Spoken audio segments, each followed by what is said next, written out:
It's time for DJ Rocky's Secret Files.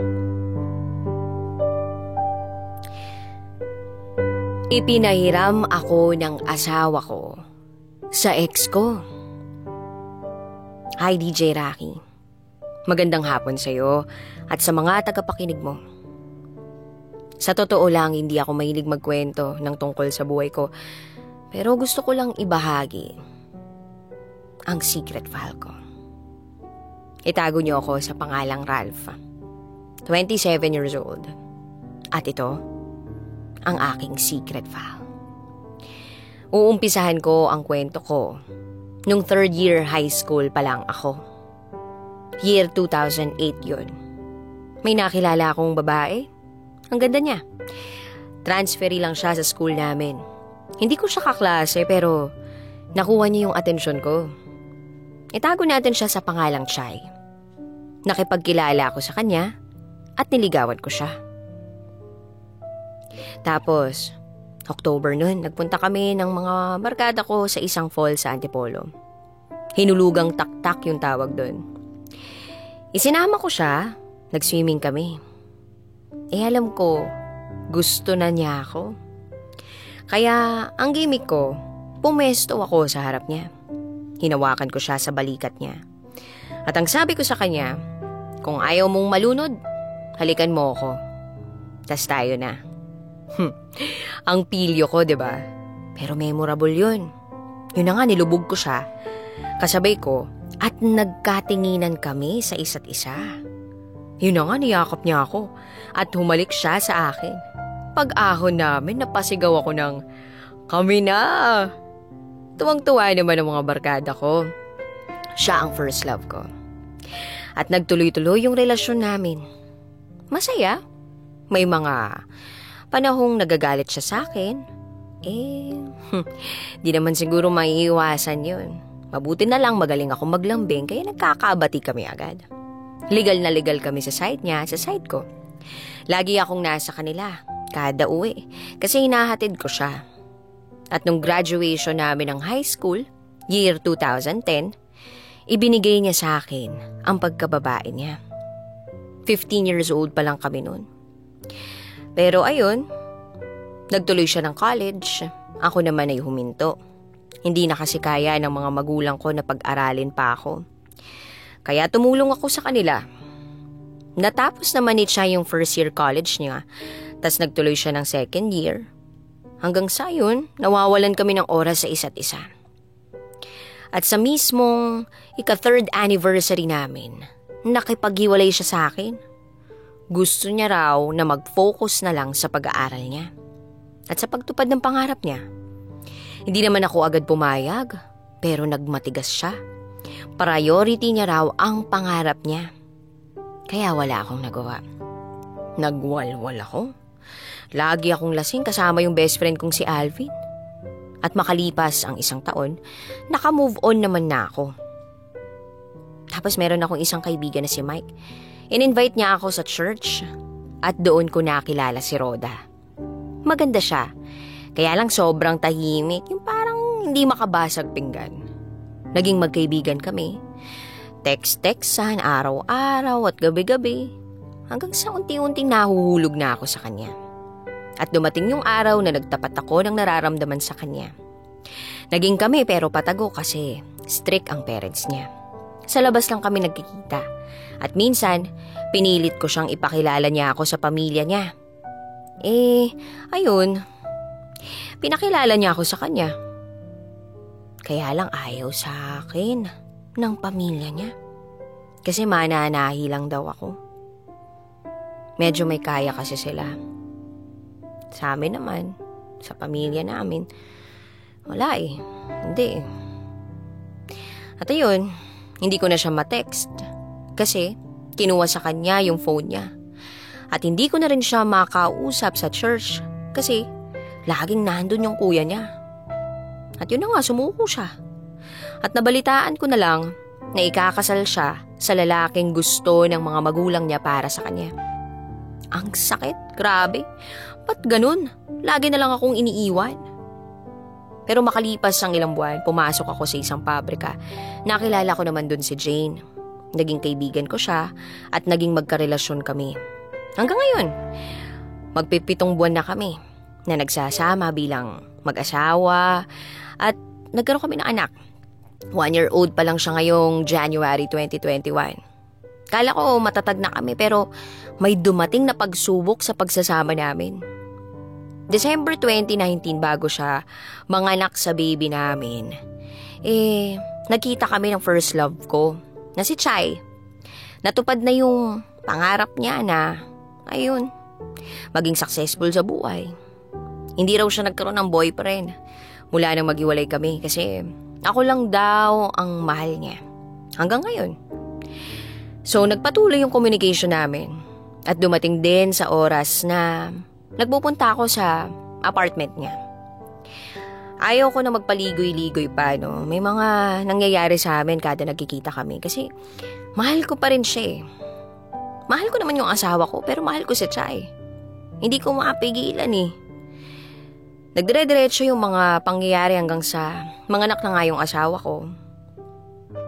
So, ayun, Feb 2020, pinabinyagan namin yung baby namin. Kinuha kong ninang si Chai. At okay naman ang lahat. At nagpatuloy yung relasyon namin hanggang sa March 12, 2020. Nakipag-iwalay ako kay Chai. Nalungkot siya, nagmakaawa kaso mali kasi eh. Yun na nga lockdown. Patuloy yung buhay namin ni Jane bilang mag-asawa. Kasama yung baby namin. Then October 2020. Petsa rin kung kailan naging kami nung high school ni Chai. Nagkabalikan kami. May nangyari sa amin. At yun, nagpatuloy yung lihim naming relasyon. Binibilhan niya ng gatas yung baby ko. Pero kahit ganun, masaya kami. Kaya lang napapansin ko na parang pumapayat siya. Tapos maputla. Tapos lagi siyang may pasa. Pag tinatanong ko naman siya tungkol sa mga yun, sabi niya, diet siya. Tapos nabubunggo lang daw yun. Madali lang daw siyang magkapasa. Wag na raw ako mag-isip. Lagi na akong gabi kung umuwi. Ewan ko, parang hindi naman nakakahalata yung asawa ko. Then birthday ni Chai, November 26. Sabi ng asawa ko, kina Alvin na lang ako matulog. Okay naman sa kanya yun. Kaya, yun, nag-birthday si Chai kasama yung barkada namin. Okay naman lahat. Wala akong napansin kay Chai. Hanggang sa umuwi na kami ni Chai sa bahay niya. At yun, doon na raw ako matulog. Ilang araw lang yung makalipas. December 1, maghapon, hindi siya tumawag sa akin. Tinatawagan ko naman siya, hindi siya sumasagot. Hanggang sa umuwi na ako ng bahay.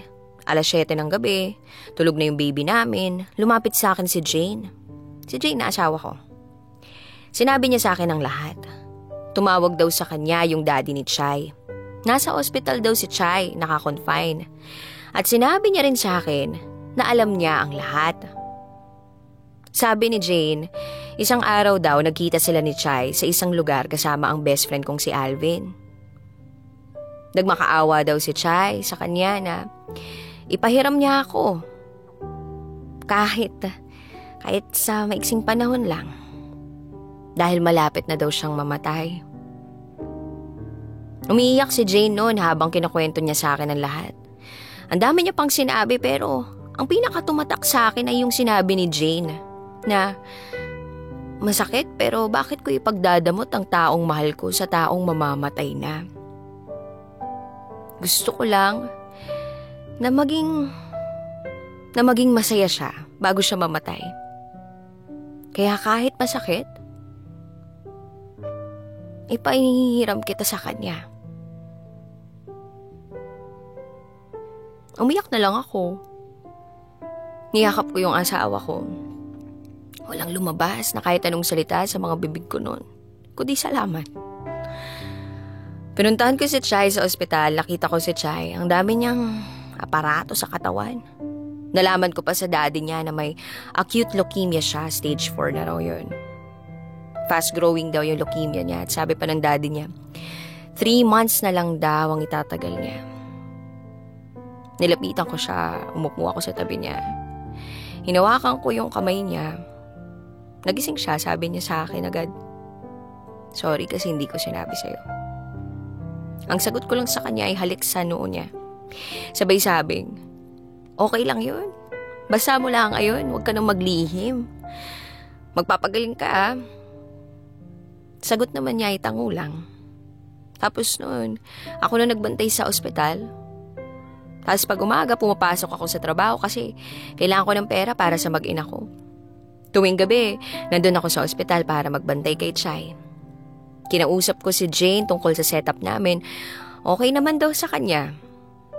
Hanggang sa dumating yung kinatatakutan kong mangyari. 4:00 ng umaga ng December 14, 2020. Nagsabi sa akin si Chay na nahihirapan na siya. Gusto na raw niyang magpahinga. Ang sagot ko sa kanya, "Sabi mo, lalaban ka. Sabi mo, babalik pa tayo ng Baguio. Sa La Trinidad, diba? Marami pa tayong plano." Ang sagot niya lang sa akin ay, "Sorry." At sabi ko sa kanya, "Huwag mo nang isipin yun." Hinimas ko yung ulo niya. Natulog siya hanggang sa pumasok na ako sa trabaho.